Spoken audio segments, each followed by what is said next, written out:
বাংলাদেশের সেরা একটা বিশ্ববিদ্যালয়ে যা ঘটেছে সেটা শুনলে হয়তো বিশ্বাসই হবে না। চলুন আজকে ঢাকা বিশ্ববিদ্যালয়ের সেই অবাক করা বদলের গল্পটাই শোনা যাক। কয়দিন জানেন? মাত্র ১৫ দিন। হ্যাঁ, ঠিকই শুনেছেন।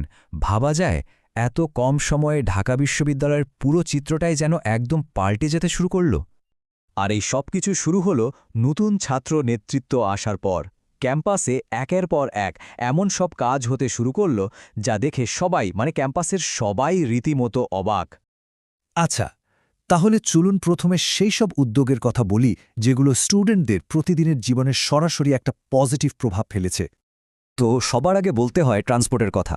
ক্যাম্পাসের পরিবেশ ভালো রাখতে আর স্টুডেন্টদের যাতায়াত সহজ করার জন্য চালু করা হয়েছে পুরোপুরি ইলেকট্রিক বাস সার্ভিস। এটা কিন্তু একটা পরিচ্ছন্ন আর মডার্ন ক্যাম্পাস বানানোর দিকে বিশাল বড় একটা স্টেপ। এর সুবিধাগুলো তো একদম পরিষ্কার। এই বাসগুলো যেহেতু ইলেকট্রিক, তাই কোনো পলিউশন হয় না, পরিবেশের জন্য খুব ভালো। আর এটা শুধু যে একটা মডার্ন ট্রান্সপোর্ট সিস্টেম তাই না, এটা টিচার আর স্টুডেন্ট সবার যাতায়াতকেই অনেক বেশি সহজ করে দিয়েছে। ট্রান্সপোর্টের পর নজর দেওয়া হয়েছে হলের দিকে, রেসিডেন্সিয়াল ফ্যাসিলিটিস। স্টুডেন্টদের বহুদিনের যে সমস্যা ছিল সেটা সমাধানের জন্য উদ্যোগ নেওয়া হয়েছে। আর এটা যে অনেকের জন্য কত বড় একটা স্বস্তির ব্যাপার তা বলাই বাহুল্য। যেমন ধরুন, ছেলেদের হলগুলোতে নতুন খাট দেওয়া হয়েছে। এটা কিন্তু স্টুডেন্টদের অনেক দিনের একটা দাবি ছিল। আর এর ফলে স্বাভাবিকভাবেই তাদের থাকার পরিবেশ আর আরাম দুটোই আগের চেয়ে অনেক বেটার হয়েছে। এই যে বড় বড় ইনফ্রাস্ট্রাকচারের বদল, এর পাশাপাশি কিন্তু স্টুডেন্টদের পার্সোনাল হেলথ আর ওয়েলফেয়ারের দিকেও সমানভাবে নজর দেওয়া হয়েছে। বিশেষ করে নারী শিক্ষার্থীদের স্বাস্থ্য সুরক্ষার কথা ভেবে একটা অসাধারণ উদ্যোগ নেওয়া হয়েছে, আর সেটা হলো ক্যাম্পাসে স্যানিটারি প্যাড ভেন্ডিং মেশিন বসানো। আর এই উদ্যোগটা এতই প্রশংসা পেয়েছে যে অনেকেই এটাকে সত্যিকারের একটা নারী বান্ধব উদ্যোগ বলছেন। সত্যি বলতে এটা ক্যাম্পাসে একটা ইনক্লুসিভ পরিবেশ তৈরি করতে অনেক সাহায্য করেছে। হেলথ সেক্টরে আরেকটা বড় স্টেপ হলো ফ্রি মেডিসিনের ব্যবস্থা। এখন থেকে স্টুডেন্টরা দরকারি ঔষধপত্র ক্যাম্পাস থেকে একদম ফ্রিতে নিতে পারবে।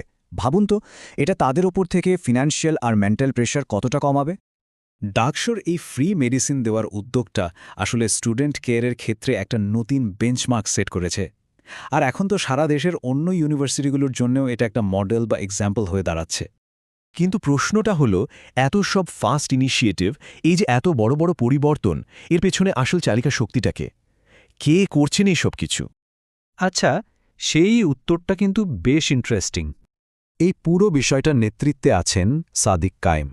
তিনি ঢাকা বিশ্ববিদ্যালয় কেন্দ্রীয় ছাত্র সংসদ ডাকসুর নতুন ভিপি।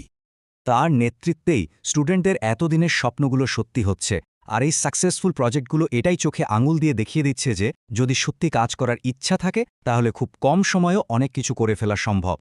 তবে এই ঘটনাটা কিন্তু শুধু একটা ইউনিভার্সিটির ভেতরের পরিবর্তনের গল্প না, এর পেছনে একটা আরও বড় মেসেজও আছে।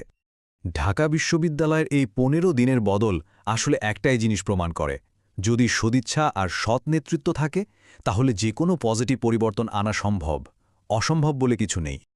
এই পুরো ঘটনাটা আমাদের সবার সামনে একটা বড় প্রশ্ন রেখে যায়। আচ্ছা, এত দ্রুত এমন একটা পরিবর্তন যদি একটা বিশ্ববিদ্যালয়ে আনা সম্ভব হয়, তাহলে ভবিষ্যতের জন্য এটা আরও কত বড় সম্ভাবনার দরজা খুলে দেয়, তাই না?